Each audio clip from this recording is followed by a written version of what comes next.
O que é ser publicitário? Bom, ser publicitário é viver a vida como sacerdócio. Um publicitário amanhece e anoitece pensando a profissão. Vive com cada cliente a história das suas vendas, do seu marketing, da sua produção, das suas compras. E nesse convívio intenso e permanente, o publicitário é um eterno vigilante dos ciclos do mercado, do comportamento do consumidor, das variáveis da comunicação.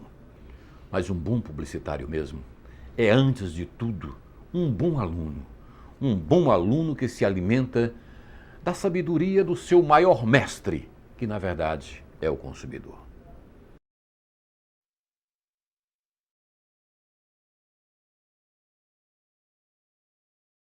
O Assis foi um profissional muito interessante.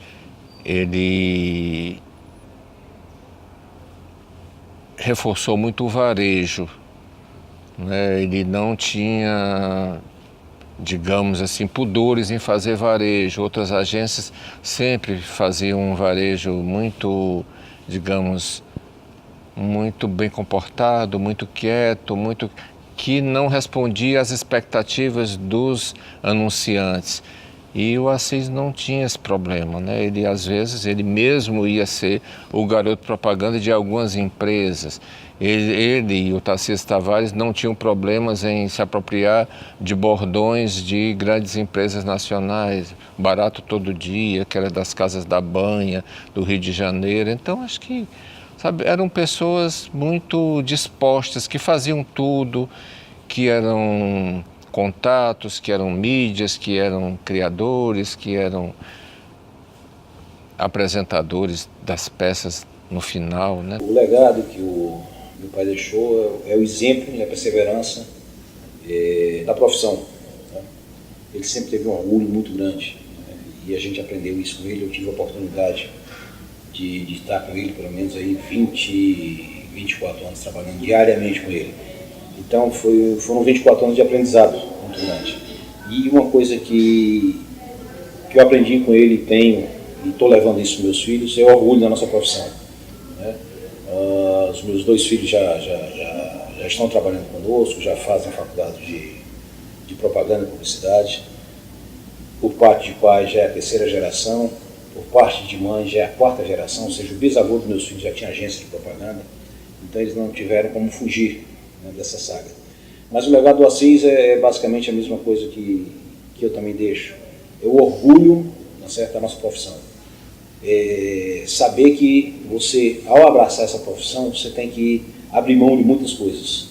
É uma profissão que às vezes você sai muito tarde, você não tem final de semana, às vezes você respira, transpira, pensa, dormindo, sonha com alguma solução. Várias campanhas do meu pai, várias campanhas que eu desenvolvi foram durante o sonho. Quer dizer, você vai dormir com aquilo na cabeça e de madrugada você tem a solução, acorda, anota, escreve no telefone hoje.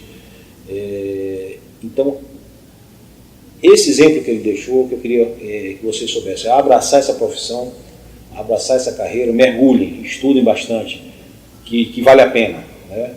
A coisa da propaganda com glamour, isso aí você vê 1, 2, 3 no Brasil, né? Grandes publicitários, 99,9% tem que ralar bastante, tem que suar bastante, tem que ler, tem que pesquisar. Hoje em dia vocês têm uma ferramenta que é a internet, que é fantástica. Você imagina essa propaganda há 20, 30 anos atrás. O único elemento de pesquisa que a gente tinha era um vendedor de livros de Belo Horizonte, que anualmente ele saía rodando, desde Belo Horizonte, passava por São Paulo, Rio de Janeiro, vinha para Bahia, Recife, e chegava no Ceará. Quando chegava no Ceará já tinha uns 4, 5 livros, é o que a gente comprava o restante. Nossos arquivos aqui, a gente tem vários livros dessa época. Era onde a gente pesquisava, né? Depois veio a internet, modificou bastante, as experiências aumentaram. Então, pesquisem. Vale a pena mergulhar nessa profissão, é uma profissão que eu acho maravilhosa, é uma profissão que vem de ideias, né? Não tem nada pronto, você tem que criar, né? E a criação eu acho maravilhosa, você criar do nada uma coisa que as pessoas discutem, conversam sobre aquele assunto, que aquilo transforme em venda, transforme em imagem, transforme em conceitos novos, dependendo do que você for fazer. Quem tá vivendo hoje a propaganda, né, não viu, não tem noção dos desafios que a gente tinha, né? Hoje você digita aqui, o anúncio já sai pronto no computador, você já imprime, já está pronto, tudo mais tal. Antes não era desse jeito. Antes você tinha um layoutman que ele rafiava, fazia os desenhos tudo à mão, tudo rafiado num papel desse tamanho assim, um papel grande, quando o anúncio era grande ou aqui pequeno e tal, dependendo. Rafiava, desenhava tudinho, aí mostrava para o cliente aquele raf, ele dizia, não, está aprovado. Aí quando estava aprovado, a gente pegava, mandava fazer as letrinhas, uma por uma em cima, com letra 7, ia botando as letrinhas um por um para finalizar, para tornar aquele anúncio, que era um layout, num anúncio, uma arte final, né, que pudesse ir para uma gráfica ou para o jornal, né. Então depois disso, depois da letra 7, veio o Codalite, que era uma coisa fotográfica, que também era um processo meio artesanal e tal. Depois veio a composição, que era você fazia o título, aí pegava o título, media, dava a base, aí mandava para um lugar, o lugar mandava impresso para você colar no papel. Depois disso, chegou a época do computador, mas era um computador só como impressora. Inclusive foi aqui, um dos primeiros computadores a ser comprados para propaganda foi aqui na SG Propag. Tinha uma menina, uma operadora, que você media o tamanho do título, qual era a fonte, tinha um catálogo de fontes que você escolhia, eu quero com essa fonte aqui, nesse tamanho aqui, não sei o que lá e tal. Dizia tudo para ela, ela imprimia, aí depois recortava, colava e fazia os layouts. Dessa forma. Essa foi já uma evolução. E depois disso aqui, finalmente chegaram os computadores, né, com os Corels, e depois os Macs. Quem foram meus grandes mestres? Chico Teófilo, que era a agência dele que eu estava começando na Terraço, né? E todas as pessoas que estavam naquele momento, Carlos Paiva, que era um redatorzão maravilhoso, né? Salles Andrade, a alegria da cidade. Salles Andrade, eu vou abrir aqui um parênteses aqui para falar dele. Salles Andrade, ele fazia diariamente uma crônica da agência, do dia a dia da agência. Jogava a máquina aí. Eu não sabia como ele raciocinava e batia ao mesmo tempo. Ele criava e batia. Ele fazia. Parece que ele estava tendo assim baixando um espírito nele. Ele batia assim. Aí tirava aqui, aí estava pronto uma crônica. Uma crônica sobre o nosso dia a dia. E que a gente ia ler, bolava de rir. Ele falava de todo mundo da agência, o que estava acontecendo, da mulher do café, da mulher da recepção, não sei o que mais lá e tal, do Chico e tal. E fazia uma crônica diária da agência, das coisas do dia a dia da agência. Antes existia muito esse glamour da publicidade, né? Publicitário era o porra louca, publicitário era o drogado, publicitário era o que bebia, né? As primeiras pessoas que começaram a procurar esse mundo da publicidade, nos anos 90, foram em busca desse mundo, esse glamour, dessa coisa, né? Inclusive os primeiros que o Paiva, eu me lembro muito bem ainda, ele chegava bêbado para trabalhar. E era triste, assim, às vezes e tal, ver aquilo, né? A pessoa chegar para trabalhar daquele jeito e tal, mas ele me ensinou muito, me deu muitas dicas e tal. Ele era uma pessoa muito boa, né? Muito boa mesmo. Hoje em dia, as pessoas quando vêm aqui na agência, a gente procura, o máximo possível, eu procuro retribuir tudo isso que eu, lá no início, eu tive, né? Porque não é fácil começar, né? Não é fácil. Principalmente se você ser tratado com respeito, né? Você ser tratado, tem um certo carinho e tudo mais e tal. Não, da pessoa chegar e detonar, e dizer, isso aqui não presta não, isso aqui não sei o que mais e tal. Eu já vi vários casos de pessoas, de estagiários que passaram aqui e que tiveram experiências assim por onde eles tinham passado, né? De pessoas que não estão ali para detonar mesmo, não tem o menor respeito pelo trabalho e tal. Porque quando você cria uma coisa, por mais ruim que ela seja, é o seu filho aquilo ali. Você tem que respeitar a ideia das pessoas. Meu pai trabalhou muito tempo, desde os 14, 15 anos, sempre em rádio, foi contorista de rádio, na Rádio Manguape, depois foi locutor de rádio, locutor esportivo, foi repórter de campo, entrevistando jogador, foi apresentador, né? Então ele sempre teve uma convivência muito grande com a televisão, com câmera, com microfone, sempre teve essa intimidade muito grande. Nos anos 60, quem aparecia na televisão, a televisão era recém-chegada ao Ceará, então poucas pessoas tinham aparecido na televisão. E, normalmente quem aparecia na televisão tinha um destaque muito grande, uma facilidade de comunicação bem diferente dos outros. Então meu pai teve essa oportunidade, aproveitou essa oportunidade, teve início como redator da Norton, que é uma agência nacional que estava aqui no Ceará, atendendo alguns clientes nacionais da época, junto com o Tarcísio Tavares, junto com a velha guarda da propaganda cearense. E meu pai começou a trilhar o seu caminho. Trabalhou um bom tempo na Norton, depois retornou, foi para a Rádio Nacional no Rio de Janeiro, retornou ao Ceará, foi trabalhar na Polícia Norte, junto com o Tarcísio, junto com outros publicitários da época. E em 75 ele fundou a SG. A SG Propag hoje está completando aí 42 anos, é a agência mais antiga do Ceará atuando, né, em atividade. E foi tudo muito baseado a partir, tá certo, de 3 clientes que ele iniciou. Ele começou com Ronce, Damasceno e Casa dos Alagoeiros. Né? Foram 3 clientes que realmente deram o pontapé inicial no nosso caminho, também da SG, no caminho do Assis Santos como publicitário, solo, no voo solo com sua agência. Né?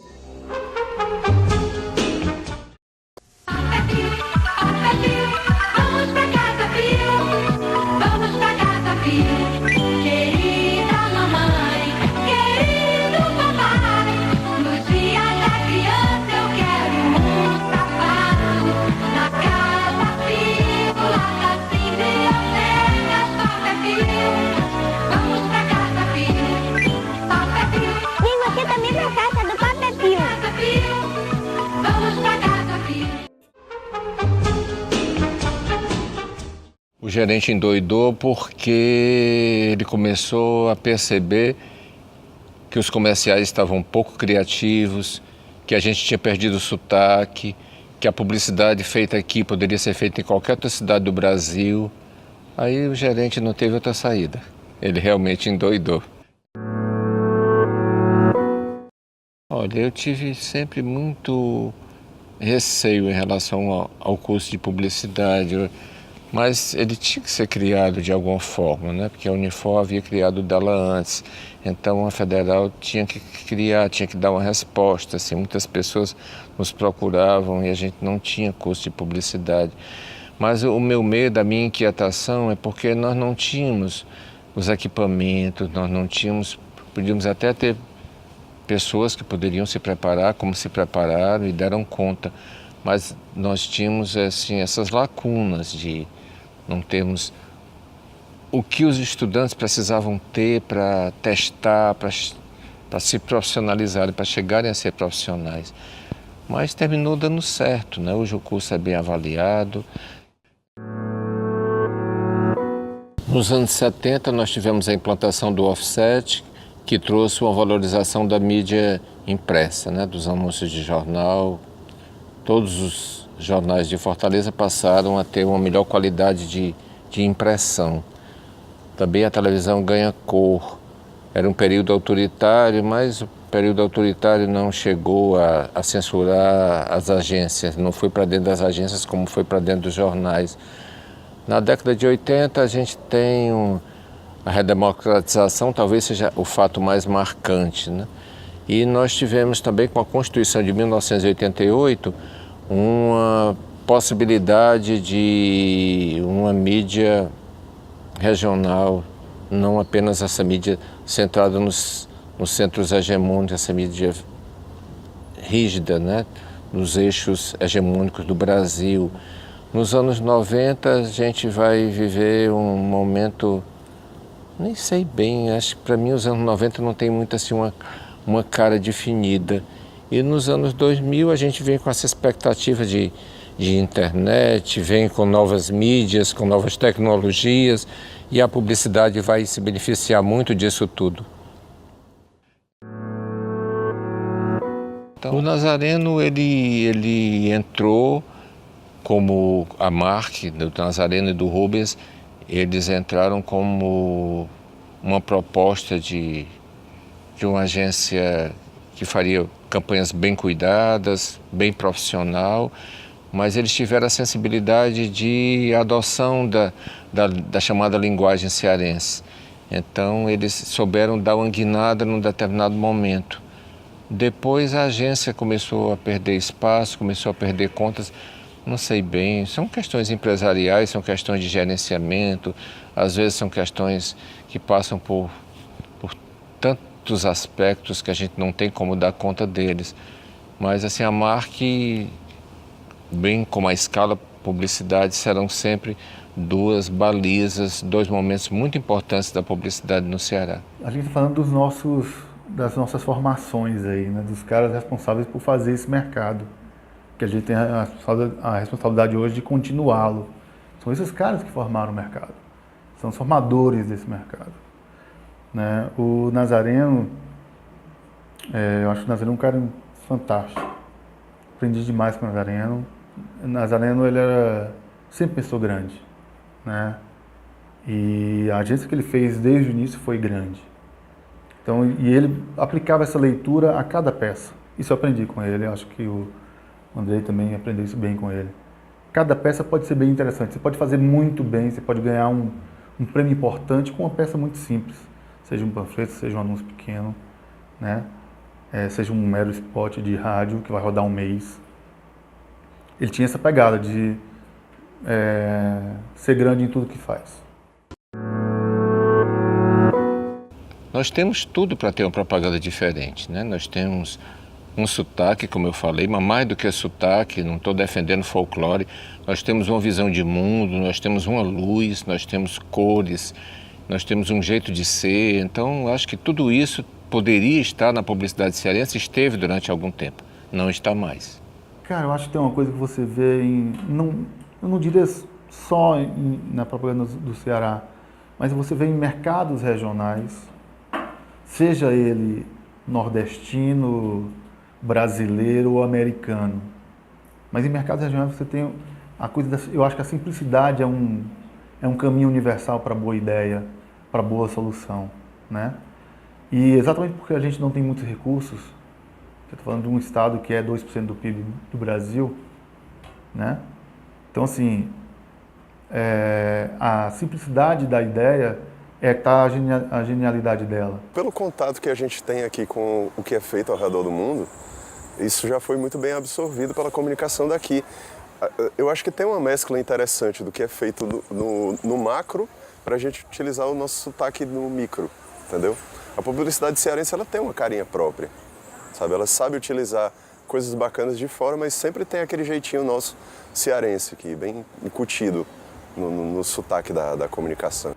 Eu acho que lá atrás, nesse momento da formação da propaganda cearense, você tem belos exemplos de propaganda que falam de uma forma regional, mas a exemplo daquele cara que cantando a sua aldeia universal, a mesma coisa.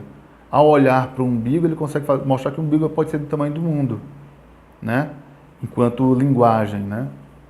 Então, você valorizar de forma moderna e estética a tua linguagem própria, eu acho que isso é viável de fazer boa propaganda. Um outro exemplo que eu estou lembrando aqui é da campanha dos meninos do Cleiton e do Pedro e do Leonardo Gonçalves, que fizeram, e que, pô, tá no anuário, é ouro no anuário, feito aqui no Ceará, maravilhoso, uma peça maravilhosa, uma campanha maravilhosa, que usa estilogravura, né, simulando capa de jornal, né? E aquilo é bem feito, aquilo é estético, aquilo é bonito. Mesma coisa, o próprio Gilmar tem uma peça no no design do anuário, que salvo engano ele fez com Evandro Abreu, que já usava xilogravura lá, né? Então assim, é viável fazer propaganda que tenha uma profunda relação com os arquétipos culturais locais, mas de forma universal? Acho que é viável. Dá para fugir do meramente caricato. É claro que é. Fugir dos estereótipos, fugir dos clichês, sendo regional, é possível, sabe? Guimarães Rosa provou que era possível, sabe? Uma boa parte da música popular brasileira prova que é possível, sabe? Os balés do Grupo Corpo provam que é possível. Parte do cinema, o cinema de Glauber Rocha mostra que é possível. Eu acho que o regional não é uma coisa a ser evitada, não é uma coisa ruim. Ela é ruim quando ela é uma caricatura, quando ela é uma apropriação mal feita, sabe, uma cópia, uma diluição do que a gente vive. Sim, é possível ser regional sem apelar para esse tipo de estereótipo. Já foi-se o tempo em fazer anúncio com jangada, com nordestino cangaceiro, com a orla. Isso teve o seu tempo, mas acho que já foi superado e a publicidade cearense já avançou muito em relação a isso, entendeu? Acredito que o futuro da nossa propaganda seja o mesmo futuro das mídias de um modo geral. É a interatividade, a possibilidade da gente romper essa barreira entre o emissor e o receptor. Sabe, todo mundo está envolvido no mesmo processo. É o receptor ser capaz também de fazer o seu comercial, colocar no YouTube. Ele tem feito isso muito bem, ou tem feito isso muito, não sei se tão bem. E do emissor sair da Torre de Marfim e viver como é a realidade mesmo.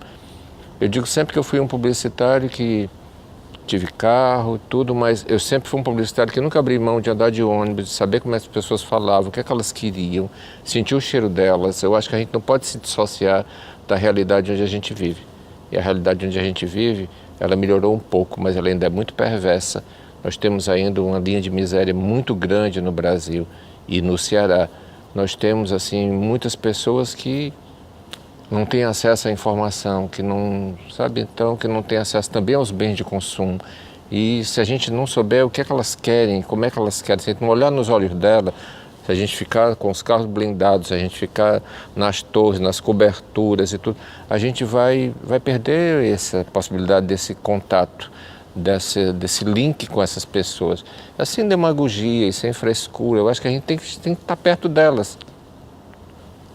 Não é para elas que a gente está fazendo a publicidade, não são elas que pagam o nosso salário.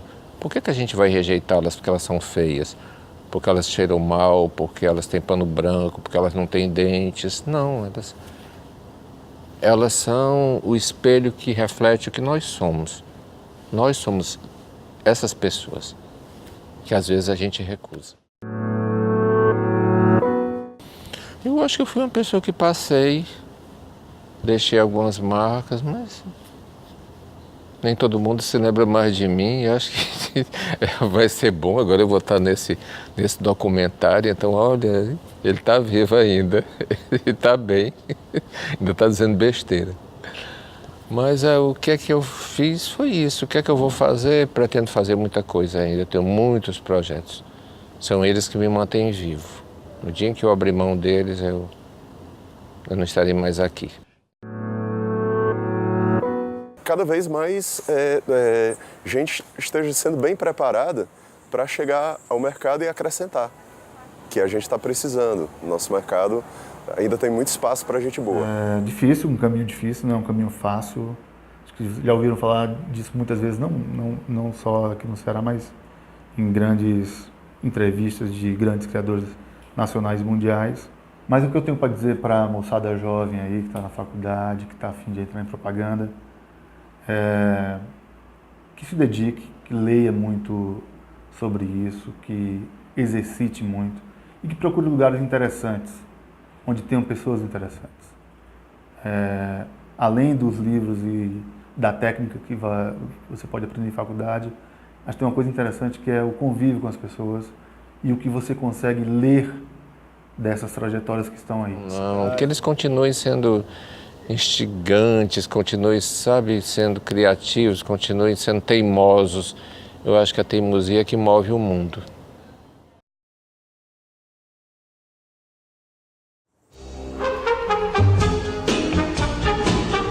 Você pergunta, qual se responde.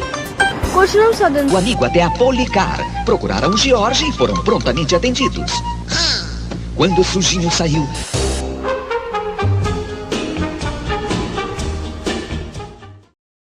Teve um determinado momento da nossa publicidade que a gente perdeu o brilho, que o Ceará perdeu o brilho.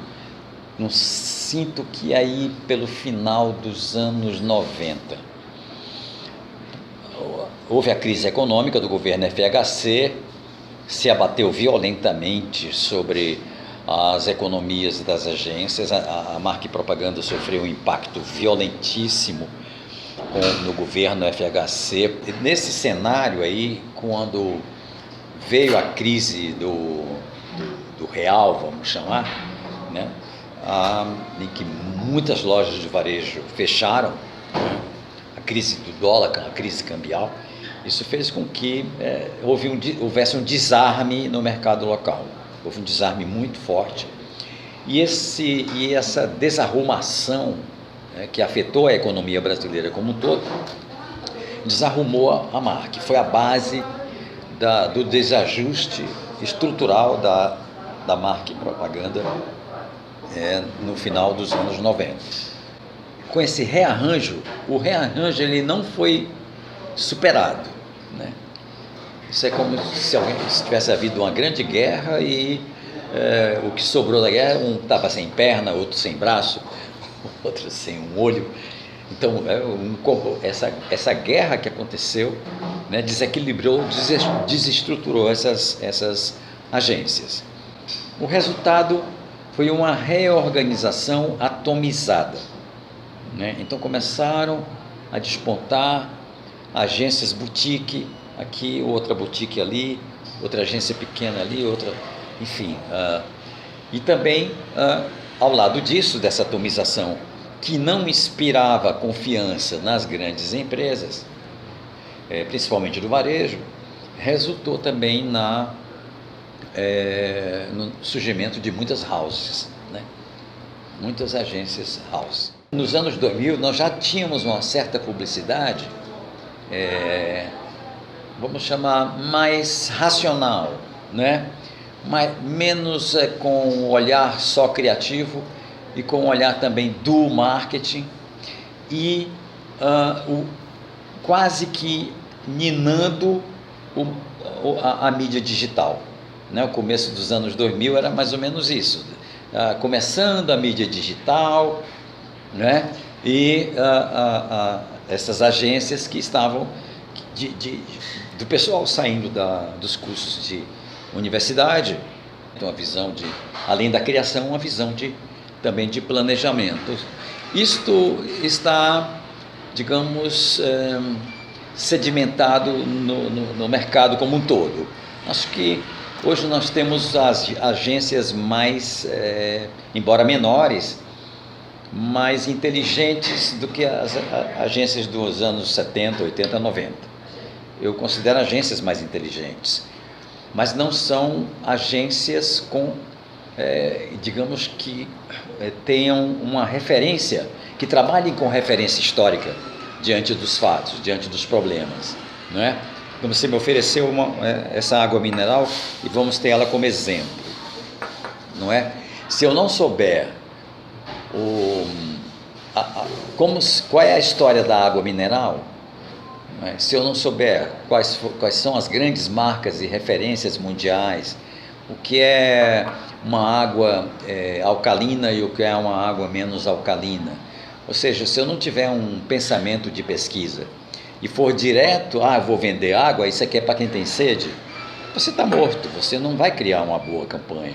Você vai criar uma boa campanha se você conhecer o que você está comunicando, o que você está informando, né? Eu acho que a base, a essência da publicidade é o conhecimento. É muito mais fácil hoje, né?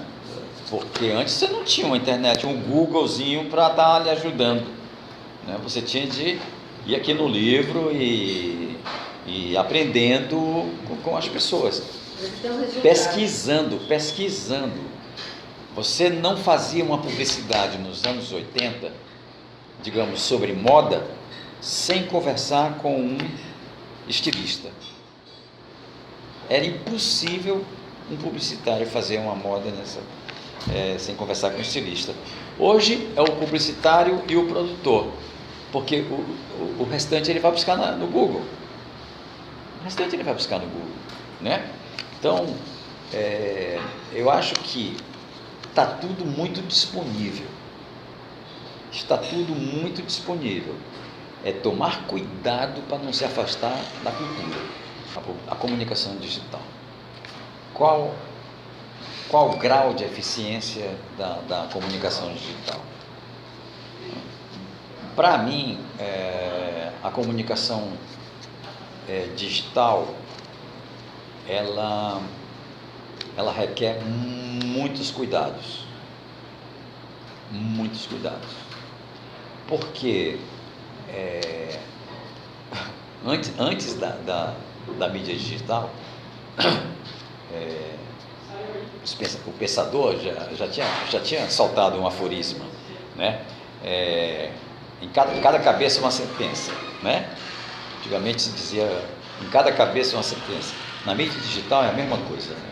Você posta alguma coisa que você pensa que é racional, quando vem os comentários, você diz, porra, não era nada disso que eu queria dizer, né? Vi 50 comentários de uma coisa que não era nada daquilo que você queria comunicar. Ou seja, tem de ser muito preciso, você tem de ser muito interativo, né? Você tem de ser plástico, muito plástico. Por isso que você vê que as campanhas de carro, de internet, são muito mais plásticas do que as de televisão hoje, né? São mais exigentes, são mais exigidas em termos de qualidade, né? Porque a mídia digital, ela está ali e ela não pode deixar dúvida do ponto de vista de comunicação. Ela tem de deixar uma coisa precisa, que transborde emoção, né? Mas que transborde também algum sentimento de benefício social, né? Por que na internet a gente vê tanto aconselhamento, tanto santinho, né? Tantas florzinhas desejando bom dia, boa noite, etc. Porque a carência humana é cada vez maior, né? E a publicidade, se ela entrar nesse nível de carência, ela entra com uma eficácia muito grande, né? Há necessidade muito de cuidar com a eficiência do ponto de venda, né? Do local onde os negócios acontecem, né? Também fundamental cuidar da construção de marca, do posicionamento de marca, né? De como eu me distingo de um produto, né? A publicidade digital, ela é uma coisa inteligentíssima hoje, tão complexa como o próprio mundo digital, extremamente complexa, muito complexo. Nós estamos na primeira etapa desse conhecimento. Muita coisa ainda vem pela frente. Muita, mas muita coisa ainda vem pela frente.